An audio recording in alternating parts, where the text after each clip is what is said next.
আজ পশ্চিমবঙ্গ আদিবাসী কল্যাণ সমিতি পুরুলিয়া জেলার এডিএম এর আন্ডারে হেয়ারিংয়ের জন্য উপস্থিত ছিলেন। এডিএম কি বললেন তা শুনে নেব। আচ্ছা, আপনাদের কি আরো কোনো প্রোগ্রাম ছিল আজকে? হ্যাঁ, আমাদের পশ্চিমবঙ্গ আদিবাসী কল্যাণ সমিতির প্রোগ্রাম ছিল এডিএম এর চেম্বারে।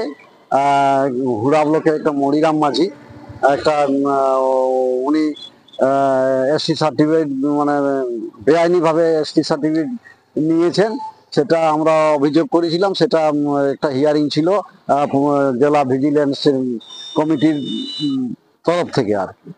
এখানে আপনারা এডিএম কি বললেন আপনাদেরকে? এডিএম বলেছেন আমরা তো বিভিন্ন রিপোর্ট নিচ্ছি, আপনাদের কাছে নিচ্ছি, ইনাদের কাছেও নিচ্ছি। আমাদের শেষমেশ একটা রিপোর্ট আজকে হুড়ার বিএলআর সব আসতে পারেননি, যার জন্য এটা ফাইনাল করতে পারলেন না। আগামী আরো 28 তারিখ আবার পুনরায় হুড়ার বিএলআরকে নিয়ে উনি কি একটা দলির যে লিঙ্কেজ চেয়ে ওদের একটা গ্যাপ আছে, সেই গ্যাপ আছে কিনা, এরা কিন্তু এদের যেটা দেখা যাচ্ছে সেটা গ্যাপ, তো সেই গ্যাপ হলে কিন্তু ওই সার্টিফিকেটটা কিন্তু ক্যান্সেল হবে। এর আগে কবার এর আগে দুবার হয়েছে, 3বার হয়েছে, এসডিওর চেম্বারে 2বার হয়েছে এবং এডিএম এর চেম্বারে ডিস্ট্রিক্ট ভিজিলেন্স কমিটির দ্বারা 2বার হলো আজকে নিয়ে। ওনারা কি বারবার এরকম করছেন কেন?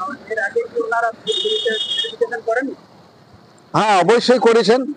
আমাদের কাছে যেটা তথ্য আছে, ওইখানে হুড়া ব্লকের বিডিও সাহেব যেটা ফিল্ড ইনকোয়ারি রিপোর্ট করেছেন, তাতে পরিষ্কার লেখা আছে যে দেশালী মাঝিরা আদিবাসী নয়, তারা সাঁওতালও নয়, তারা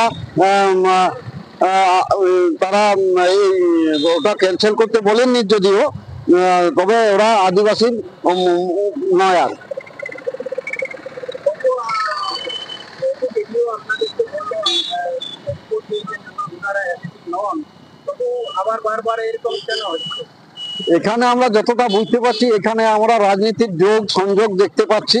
কারণ আমরা যত আমাদের পশ্চিমবাংলায় পশ্চিমবঙ্গ আদিবাসী কল্যাণ সমিতির মাধ্যমে যে হিয়ারিং গুলো হচ্ছে, সেখানে কিন্তু এসডিও শেষ কথা, এসডিও ইস্যু করেন, এসডিও ক্যান্সেল করেন।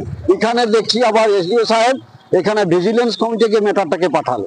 এটা আমরা কিন্তু অন্য চোখে দেখছি বিষয়টা। এটা যদি ধরুন আপনাদের এটা ক্যান্সেল যদি না হলো, যে ওনাদের অ্যাপ্রুভ করে দিল ওনাকে, তাহলে আপনারা কি করবেন?